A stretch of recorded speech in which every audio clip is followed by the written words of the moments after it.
ఇప్పుడు పరిశుద్ధాత్ముడు మనలోనికి రక్షణ అనే ఈ కార్యక్రమాన్ని చేపట్టి తీసుకొచ్చాడంటే అర్థం ఏంటి? మనం భయపడుతుంటాలి అని.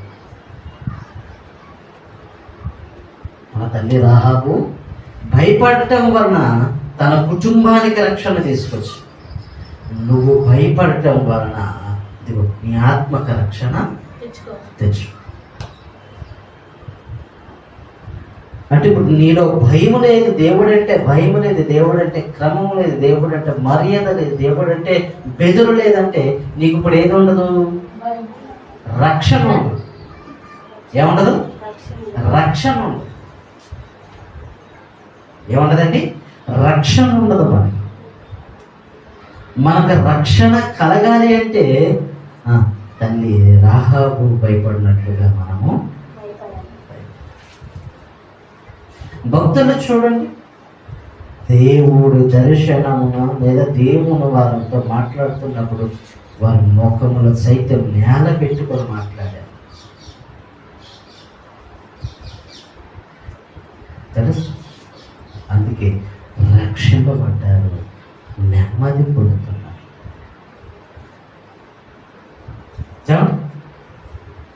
తిమోతికి రాసిన పత్రిక, తిమోతికి రాసిన తిమోతికి రాసిన మొదటి పత్రిక 4వ అధ్యాయం 3వ వచనాన్ని చూద్దాము.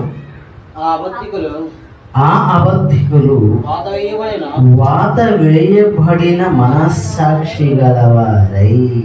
చూడండి, అబద్ధికుడు అన్నవాడు వాత వేయబడిన మనస్సాక్షి గలవాడట. అబద్ధికుడు వాత వేయబడిన మనస్సాక్షి భయం ఉంటుందా? అసలు ఉంటుందా? ఏ మనస్సాక్షి ఇది? వాత వేయబడిన మనస్సాక్షి. అడిగి మారు. దేవుడు అంటే భయం ఏముండదు? దేవుడు అంటే భయం ఉండదు. వేయబడిన వాడే వివాహము నిషిద్ధమని నిషేధించుచు సత్య విషయమైన అనుభవ జ్ఞానము గల విశ్వాసులు కృతజ్ఞతాస్తుతులు చెల్లించి పుచ్చుకుని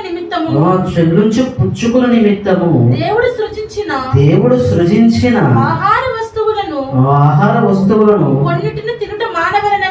కొన్నిటిని తినుట మానవలని చెప్పుచుందురు. ఈ వచనాన్ని ఆలోచిస్తున్నప్పుడు వేటి రెండు నడుచుకుని చూడ దానికి సరైన కరెక్ట్ అయిన ఆన్సర్.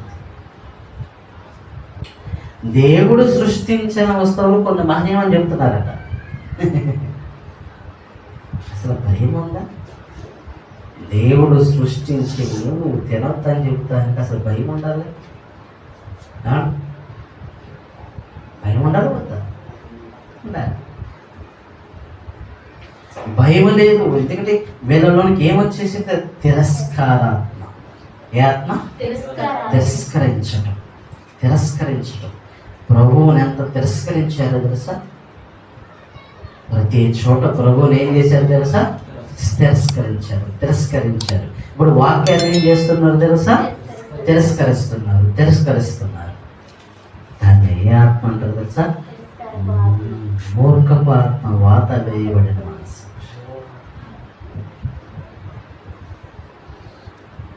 హెబ్రీ పత్రిక 6వ అధ్యాయం,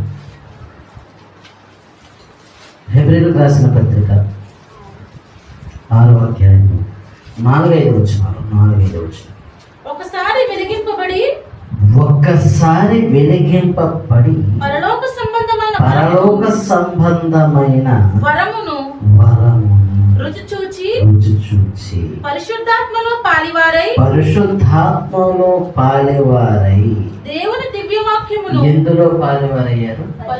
పరిశుద్ధాత్మలో పాలివారై దేవుని దివ్యవాక్యమును రాబోయే యుగ సంబంధమైన శక్తుల ప్రభావమును అనుభవించిన తరువాత తప్పిపోయిన వారు తప్పిపోతారట. ఏం చేస్తారట? మీరు పరిశుద్ధాత్మలో పాలువారై ఉంటారు. దేవుని వాక్యములో పాలివారు. దివ్య వాక్యం. దివ్య వాక్యంలో రాబోయే యుగ సంబంధమైన శక్తుల ప్రభావం. రాబోయే యుగ సంబంధమైన అంటే ఏంటో తెలుసా? ఇప్పుడు యెహోషువ కాలానికి వచ్చేప్పటికి రాబోయే ఒక తరం వచ్చింది. ఆ తరానికి వచ్చేప్పటికి ఏం తెలియలేదట వాళ్ళకి? దేవుని ఎరగని తరం. రాబోయే యుగ సంబంధమైన శక్తులు అంటే రానున్న తరాలను ఆలోచించుకుంటారు. నేను తరతరానికి బోధకుడిగా మిగిలిపోవాలనుకుంటారు.